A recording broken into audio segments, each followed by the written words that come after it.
Hello, everyone, and welcome back to another wonderful episode of Let's Talk More on Monday. As always, I'm your podcast host, Chloe, and we are continuing a series of episodes in the interim between our issue content where we get to just dive into topics that are near and dear to Moore's heart. So this week we are focusing on the power and the importance of small businesses and how it is so empowering for local economies to engage with small businesses and what it even means to be a small business. So we are joined today by a passionate professional in the area. I'm going to turn the mic over to you to introduce yourself, but thank you, Linky, so much for joining me today on this podcast.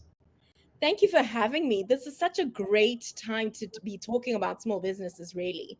So I'm excited about the conversation. I'm excited to talk to you today. Yeah, me too. So for our listeners, let us know who you are and what you do. So my name is Linky, and I am the operations and executive editor of MBR, which focuses on business insights from industry experts.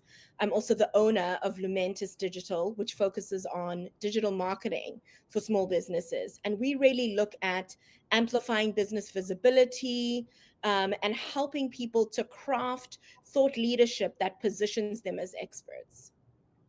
Excellent. We've talked a lot on this podcast, especially recently, about the power of marketing. We sat down with Leela Span to talk about how marketing can tell a story and how it's so important for businesses to engage in what their story really is to get people to engage with them. So I think this is an excellent continuation of that, talking about what it can mean for a small business to really engage in that marketing. So for our listeners who may not know, and this is good for me too, because I'm not sure I even really know the qualifications. What does it mean to be a small business? Well, that is the $1 million question. When you look at different entities, they define it very differently. So Okay. banks um, really qualify small businesses by income and revenue. Makes sense. Then you look at the SBA, the Small Business Association, who administration, who let me say that again, the Small Business Administration. They look at small businesses in a different way as well. Sometimes it's number of employees. And so when we talk small business, I always think that we have to speak about what we're calling micro businesses. Oh, And those micro businesses are your solopreneurs, your newer businesses, your emerging businesses that aren't quite at the revenue caps that banks often look at. So it's mhm. really important to know that when people say small business, they're actually talking about a really big group of people. Yeah, absolutely. So when you're going to engage with these small businesses, what are the qualifications that you're looking at? For us, we're looking at number of employees, how what stage they're in. So how long have they been in business? Have they been in business 2+ years? Have they got a client list that's growing at least? That's what we look at. And I think the reason we do that is because this is a segment that's really underserved. They really need resources and tools and support. And more Right. often than not, they kind of don't qualify for some of that bigger support that I talked about earlier, especially from the bank's perspective, especially from Mhm. some of the associations and administrations. Yeah. So you're more likely to engage with those businesses that you don't see their client list growing. They're struggling to get to the point of banks recognizing them. Those are the businesses that you're looking to help. Those are the ones we're looking to help, especially from a marketing perspective. And the reason I say that is because when you look at marketing resources, we all want to be visible everywhere. But how do Right. we start? How do we start out and say, okay, well, I'm not sure I have the big enough budget to be spending on this, but I've definitely know that I need this. And so when I talk about small businesses, yes, I'm initially talking about micro businesses. Then we look at other clients, and we serve as well clients who've been in business for a long time, who are maybe consultants and associates, right? So they're using other vendors, they're kind of collaborating with other experts and other service providers, but those are not necessarily under one business unit. And so Right. those individuals and those organizations are looking to grow, they're looking to scale, they're ready. They've got that income, that revenue coming in, but they now need to grow to that next level. I love supporting those businesses, I love talking to them because they have a wealth of knowledge. They've been in the business. They've got so much expertise. It's just amazing to be in their space because they know their business so well. They just need Mhm. a couple of tools and tweaks to really get to their next stage. Right. And I have to imagine they are highly motivated to work with you and take your advice. Yes, that is what we hope. Yes. So, what are, as you're working with these small businesses or micro businesses, what are some of the joys that you're seeing in owning a small business? And on the adverse, what are some of the challenges? The joys have to be why they got into business in the first place. A lot of business owners are going in because they want to serve. And when they've got that focus and their why really like planned out, they're happy. That's bringing them joy. They're doing the thing that they were put on this earth to do. And so they're Yeah. happy about that.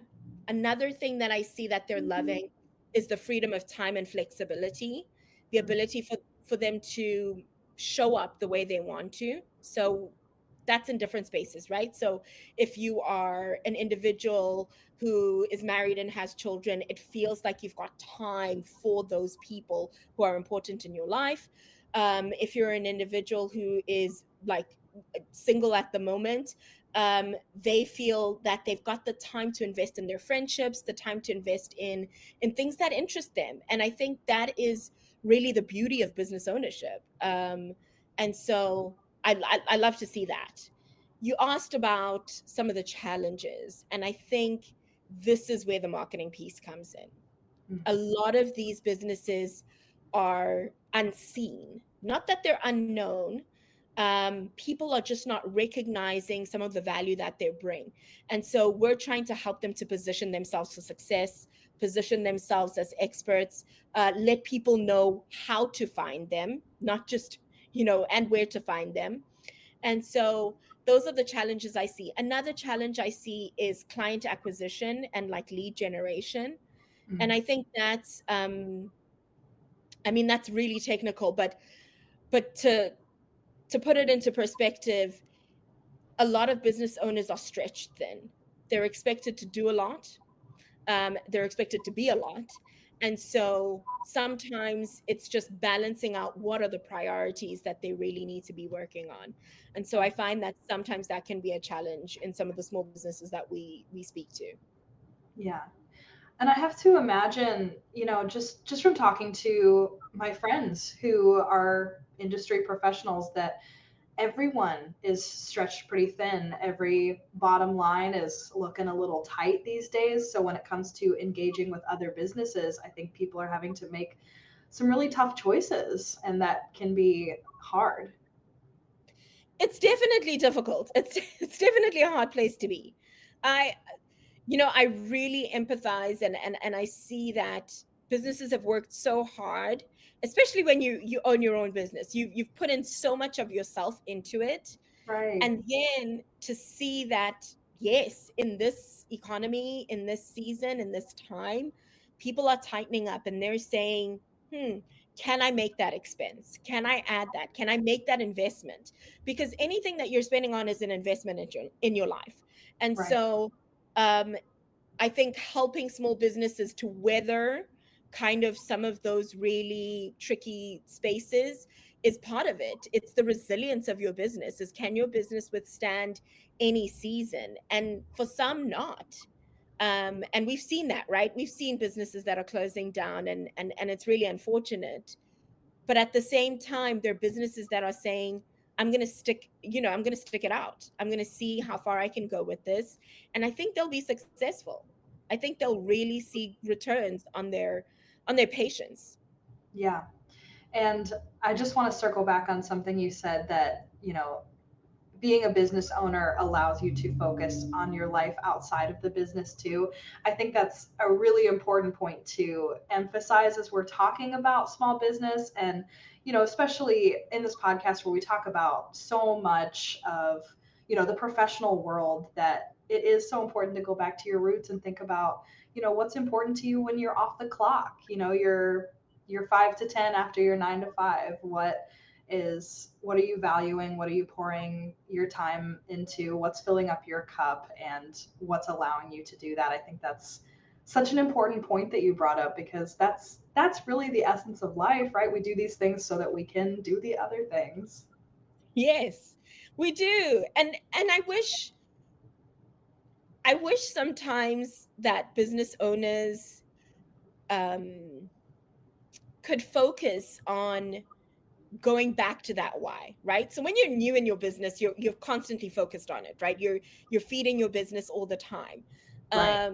I think sometimes when you're like further along, businesses forget, this is why I got into this. This is Right. why I did this. And I think you're so right that 5 to 10 or 5 to whichever hour it is for you, those times are so critical. And I think, and that's the joy of it, right? That's the joy of being able to say, I did this thing, it succeeded, and look at the fruits, and not just focus sometimes on those challenges. And I think we tend to do that. We tend to focus on, hey, it's a bit of a rough spot right now. Of course we But do. but I think we can sometimes just take a break and say, okay, I'm not going to focus on what's not working. Let me take a look and say, why is it worth it? Why Right. was this worth it in the first place? Do you find yourself ever, because you mentioned trying to come back to the why, the mission statement, as it were. Do you ever find yourself being like, you have to come back to the basics and ask yourself, like, focus in on what it is that you really want to be doing? Yes. I I definitely do. I do it regularly.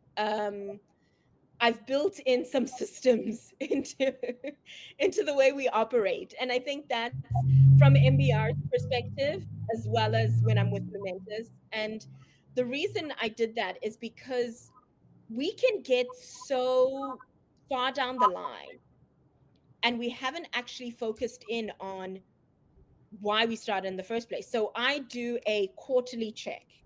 I do a quarterly check-in and I literally write it down. Like I have to have a piece of paper and say, okay, this is where we started. This is where we are right now. Are we still on track?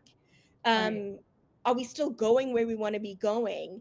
What needs to change? What needs to pivot?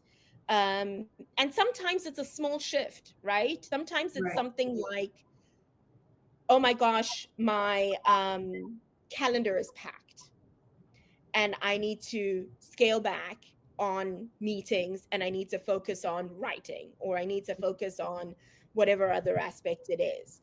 And so I think for every business owner, for everybody who calls themselves a founder, that checking in, wow, it just changes the game and it changes your perspective because you get to also track accomplishments.